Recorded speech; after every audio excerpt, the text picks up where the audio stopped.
The Packers got swept by the Lions. My. The fourth quarter, a total disaster for Green Bay. 14 yards, 1 first down. Detroit had 118 yards and 10 first downs in the fourth quarter. Jared Goff topples Aaron Rodgers in Lambeau Field. The Lions knew walking onto the field that they were eliminated. Dan Campbell, Dan Campbell can coach by. What's the line? I think it's from the original Top Gun, but it's like, you can be my wingman any day. Dan Campbell can coach my team any day.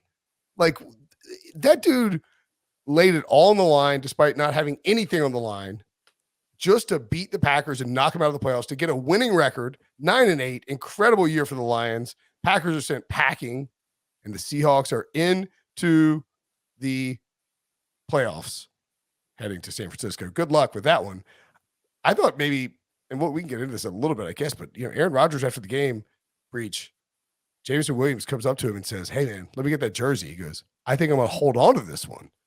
Is it a bigger story that the Packers got swept by the Lions, or is it a bigger story that Rodgers maybe played his final game in Green Bay? Yes. Look, I will say, to me, that struck me as, we have seen multiple time and time again how after Tom Brady loses, he doesn't want to shake your hand. He wants nothing to do with you. He would rather go get in a car and never talk to you again than shake your hand before walking off the field. So that's what it felt like with Rodgers. Kind of 50% of me thought, you know what? Rodgers seems like a guy who is not happy with losing. Jamal Williams is an ex-teammate, and he's like, yeah, man, I'm not giving you a jersey right now.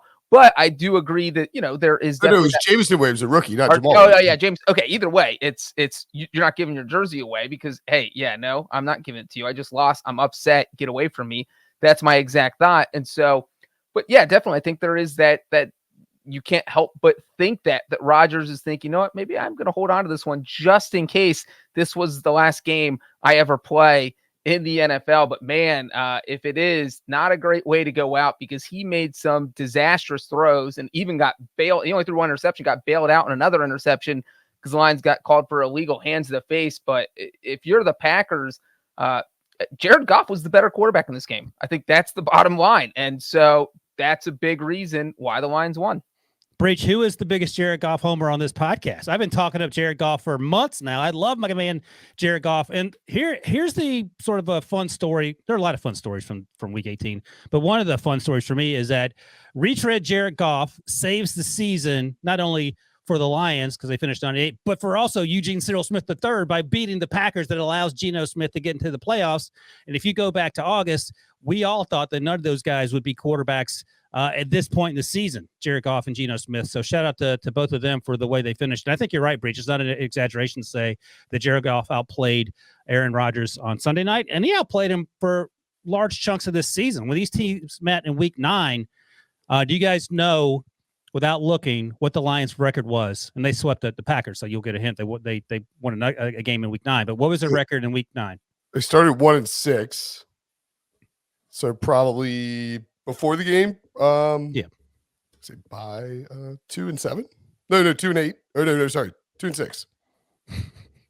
1-6. They're 1-6. Yeah. Oh, so they're by. Okay, well, I didn't know what they're by. Yeah, that's fine. I was just watching you argue with yourself, which I sort of enjoyed. Yeah, so they're 1-6, and they finished 9-8. And the Packers had that rough stretch in the middle of the season. Then they got hot towards the end there. But it wasn't necessarily because Aaron Rodgers was lighting people up. It's because the defense was playing well, and it's because the running game got working. And here on Sunday night, after the first half, I thought it was quite interesting that I thought that the Packers blew some opportunities. Now, the Lions came down and missed the kick. Mason Crosby was one of the best players on the team for the Packers, which is also interesting. But then Aaron Jones fumbled. So it took what could have been a 6 or 10-point swing and just left it at 9-6 at halftime, I think is what it was. And then Jared Goff got used to cold weather. And the second half was a different story. And then, as you mentioned, Breech, Aaron Rodgers threw 2 interceptions, only one counted. Both went to Kirby Joseph, who becomes the first person in human history to intercept Aaron Rodgers 3 times in one regular season. What? Kirby Joseph notably quote tweeted Ryan Wilson's evaluation of him. Senior draft analyst Ryan Wilson. Yeah, he said he loved me. I love him. Maybe you should get Kirby Joseph's jersey from the game. There you go. Man, I mean, All right, let me ask you this, Brinson, quickly. Just a 10-second answer, and Breech, you can follow if you want. Okay. Who is the favorite to win the NFC North next year? Just 10 seconds, we'll move on. The Vikings, but everyone will pick the Lions. Breech? The Lions, but everyone picked the Lions. No, the Lions would not be. Is Aaron Rodgers in Green Bay? What's the story there? Is that No. you know what? Just the Lions. It's the Lions. Love it. All right, let's go. What's next? We can talk about this game. I just don't want to get stuck on that. Yeah. No, I mean, look, Aaron Rodgers is in the playoffs. He's actually probably the 6th seed if they don't get swept by the Lions. Yeah, Sucks to suck. And they lost in week 1 to the Vikings.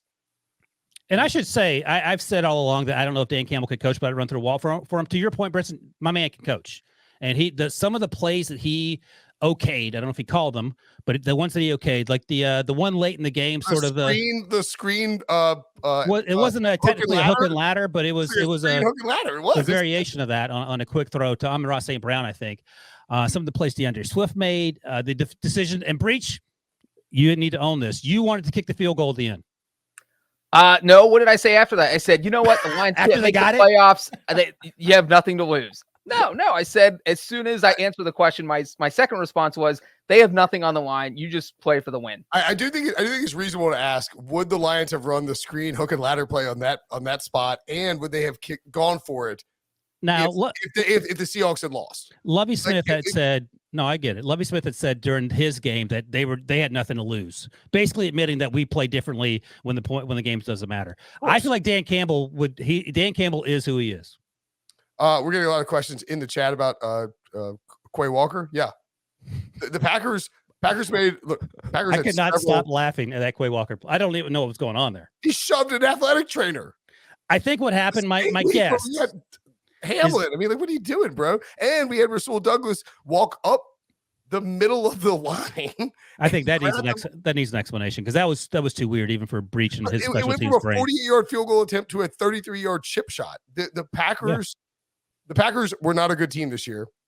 They got a chance to get it together, and I do think they're like really good pieces on the Packers, both defensively and offensively. But they were not a good team for most of the year and decided to implode at home in week 18 against a team with technically nothing to play for other than like just pure spite of not had a lot to play for. Well, and clearly the Lions had like 5 decades worth of spite built up based on how they played. And real quick on the Rasul Douglas play, it was an extremely dumb penalty, but he didn't get it for swiping the ball. He got it because he punched a Lions player in the face because the Packers have called a timeout. Right. And then he didn't get flagged if you didn't do that ridiculous move that no one's ever seen in football. And then obviously the Quay Walker thing, that was, Detroit was already down there. They had a 1st and 10 from the 11-yard line, which is a lot different than 1st and goal from the 5-yard line. So I mean, that was just a boneheaded play. That is a play you cannot make. Let me ask you this, Breech, because you seem to be. Hey, did you mute Brinson? What's up? Did you hit the mute button? Hit the mute button. Okay. There you go. Awesome. Let me ask you this, Breech. I think it sometimes helps with the echo. That's why I mentioned yourself like 90% of the podcast. Well, I would say like 10% of the podcast. I'm talking 90% of the podcast. But right. No, so I think that feedback thing is something else. Let me Okay. Well, I'm gonna pop out. Y'all finish this game. I'll pop out and try something with my okay. Yeah, no, that's fine. So he fake left Breech. There he is. But let me ask this about Quay Walker. Packers. He's gone. Bye, Brinson. So the Quay Walker thing, let me throw this theory at you and you tell me if it makes sense. So Quay Walker got pushed. He didn't know who pushed him. So he pushed back before he saw who it was. It just ended up being the trainer. And the trainer's like, yo, man, I'm trying to help DeAndre Swift, whose ankles may have gotten broken. And it was just a weird thing. And what's weirder is that this is the second time this season, I think he's the first person also in human history to get kicked out of 2 games for those sorts of penalties that can get you kicked out of games for. Yeah, well, I mean, first of all, if there is one week in NFL history where you don't want to be caught pushing a trainer, it was absolutely this week. And okay. So I do agree with you. I don't think he knew who he was pushing. He just felt that he got kind of tugged in the back and just instantly responded thinking it was a Lions player and not a Lions trainer. Oh, and the ref just kind of like almost was shocked at what he just saw, reaching for like, I got to throw a flag here. I mean, I don't know what else to do. So it was just, I mean, a dumb penalty in a dumb situation. And when you're looking at between that and the Douglas penalty, I mean, the Packers just imploded.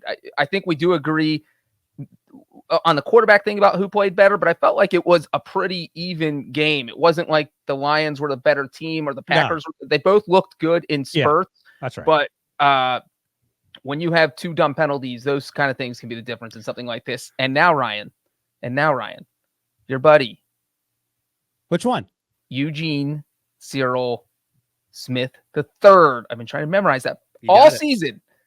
Is headed to the playoffs. That again, I mentioned a moment ago. It is crazy that Jared Goff and Geno Smith are 2 of the biggest talking points in Week 18. And if I'd asked you that in August, you would have said one pushed a trainer and the other one actually was a trainer at this point in the season. And it turns out one helped the other get to the playoffs, and Geno helped the Seahawks in a big way get to the playoffs too. But yeah, it's wild, man. And I think Week 18 had a ton of fun things happen. Steelers didn't make the tournament, but that's okay. A lot of things happened otherwise that we'll get to. But I thought even though the Lions, quote unquote, had nothing to play for, and this was the final game of the regular season, I love the fact that it was, as Brinson likes to call it, an island game, because we got to see Dan Campbell, who, would anyone argue that Dan Campbell did not outcoach Matt LaFleur tonight? I would just say, if you're the Lions owners, there is nothing that was more impressive knowing that your team has nothing to play for. They cannot get to the playoffs. It is all about just beating the Packers, beating your hated rival, knocking them out of the playoffs. And the fact that Dan Campbell had that team ready to play no matter what. And they I thought there might be some shock because of the way the Seahawks won, that maybe the Lions would be, I know some of the Lions players were claiming they didn't follow the game. They knew, like somebody told them, everyone knew what that game meant. On the Jumbotron and Right. And so, just because of the way the Seahawks won, and so the Lions got eliminated in kind of a shocking fashion. And so I thought maybe they'd come out a little flat, but that just wasn't the case. I mean, they were ready to play, and that's a testament to just Dan Campbell being the craziest. 1-6 and 9-8 is really, really good. Like, yes, it is. Sorry, it's not me then, because I've changed everything up. I mean, you're 1-6 and you go to 9-8, and you've got we thought he was gonna get fired. We were worried about him, and now Dan Campbell deserves an when he was 1-6. It was a situation where it's like, oh man, this sucks, because Dan Campbell might just they just might have to fire him. 9-8, Dan Campbell's got 3 years minimum before anyone 3 more years. Yeah, I don't know about that, but 9-8 with the Lions.